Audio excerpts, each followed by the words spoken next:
Anne. Davay bolun. Bakınlar kalır diyor.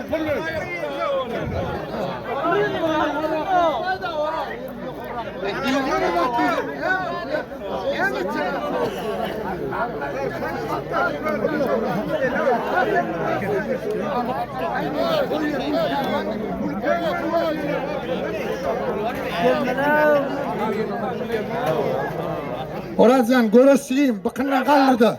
Görüş.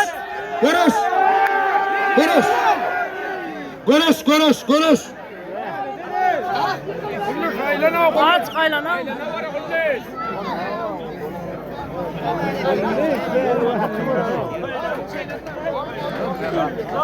Davay Orhan bolun.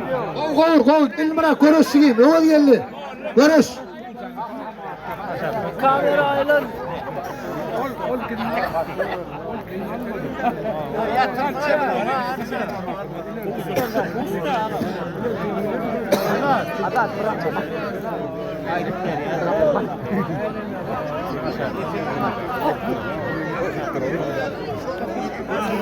Öyle geldi pelvan, gelin Murat pelvan, görüşün diyeyim, görüşün. Adat, Oraz, görüşün, Allah. Ay Turat aylana var kalkan aylana var. Çağırlar, çağır, az karış.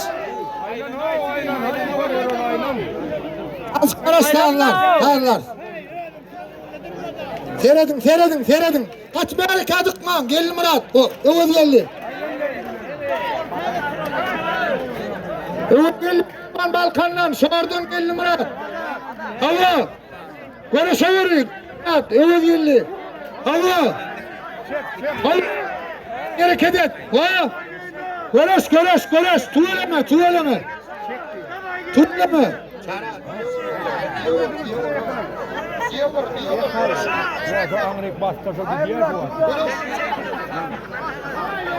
Görüş.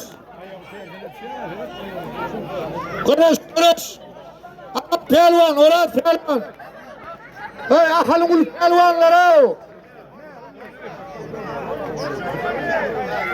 Açan feride varı, arça pelvan feride varı.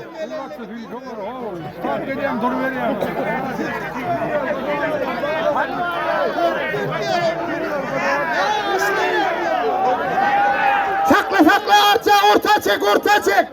Gelmira, şiş. Çekme ana gitsin.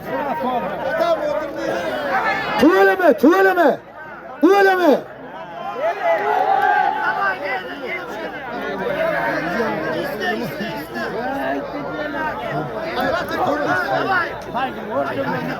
Hay! Görüşever yiğitler, görüşever.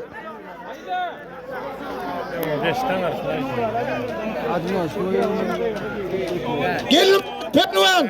Evet gelin pelvan. Orta süsür çara, orta süsür.